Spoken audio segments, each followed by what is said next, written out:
Welcome to our line design composition that we are going to start today.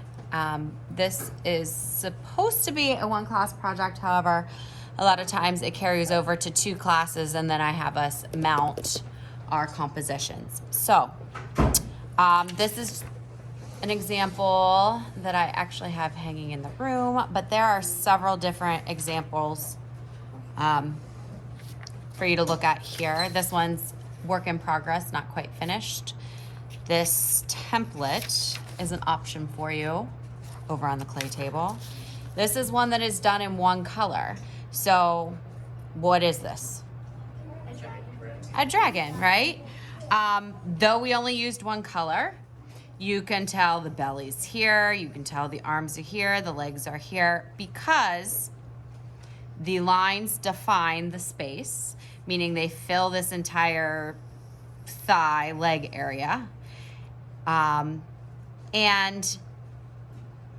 it's repeating, it's not confusing. Like, this is all the same pattern. So we'll talk about that here in a second. Does not have to be in multiple colors. This is a super old one. I don't even know what year this was done, but this was done in pencil. Again, the lines define the space. It stops at the bottom of the bottle, defines the edge of the space. I'm not outlining the area, but you can tell where this stops because the pattern, the repetition of the lines behind it define the negative space, making the positive space pop. So you have a few different options over on the clay table to choose from today. I'm going to talk about a few different ones. I'm going to do, well, let me show you what we do first. Okay. So for this project, you are going to need a piece of paper, blank paper, and I'm just using printer paper because you can see through it, a template, a paper clip, and fine tip markers. These have been bundled together to the best of our ability. You might have to share at your table, but when it is time to go, please try to get a full set rubber band back together. So I guess I should say you will need a pencil for a moment, and you are going to write your name and class code on the bottom edge.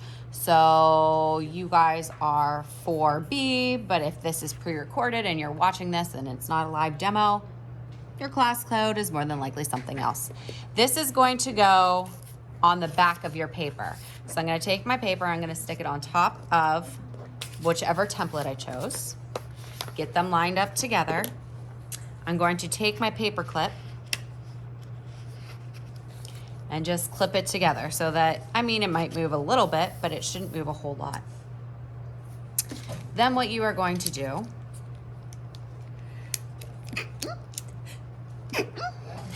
thank you. Do not need the pencil anymore. We are not outlining anything. Instead, we are defining, you can see these outlines through the paper.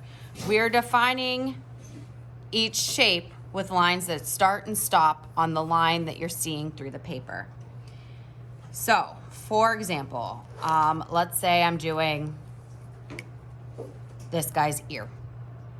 Okay.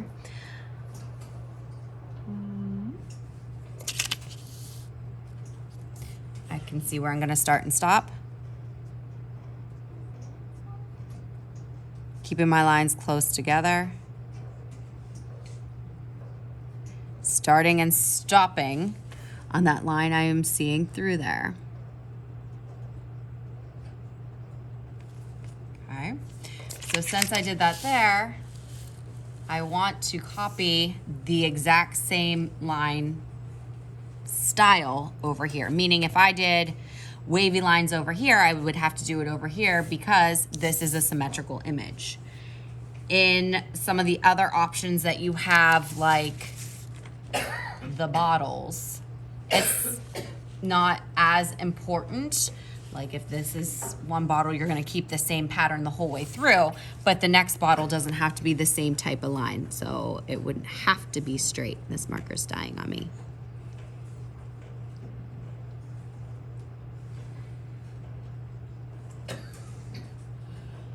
My poor marker. Okay.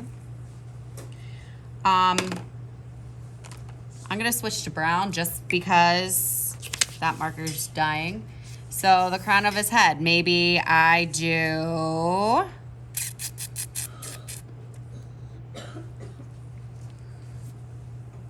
starting and stopping. Now some of your lines are going to get cut off.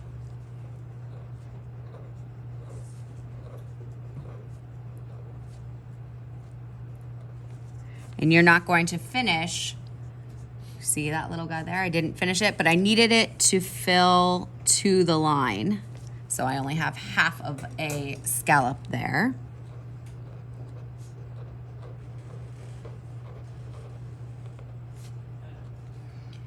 Psst. Can you grab me another set of markers, please? Sure. Thank you. With the lion template, with the, thank you, sir. With the fish template, with the dog. Wow, that is completely different brown. There is only one part of the entire project that you are coloring in solid, and that is the pupils of their eyes. Because if you do pattern in the eye of your lion, he's gonna look insane. We're not trying to have a crazy lion. Wow, I shouldn't have picked such a big pattern for this.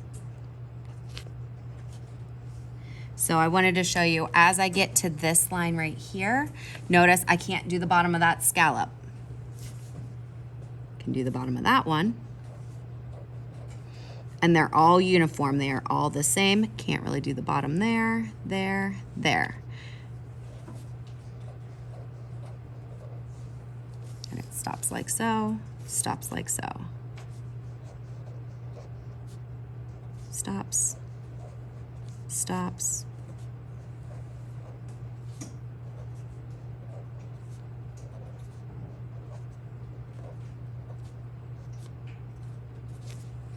All right. So I said with the line, you would definitely fill in the pupils.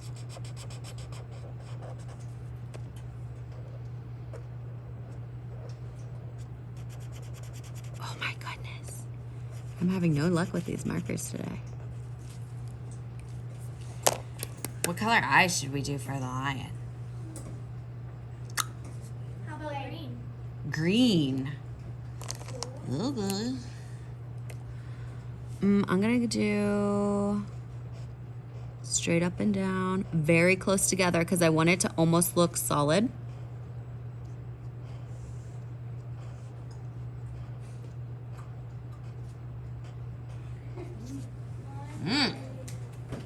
Okay, so obviously this eye's green. This eye would also be green, okay, because it's symmetrical. Let me zoom out and show you, just analyze some of these other projects we do.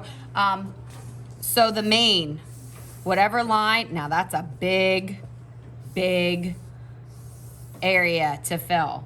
If I'm doing straight lines, it's straight up and down here and here, like the whole thing. You'd have to pick up your marker and continue. Okay.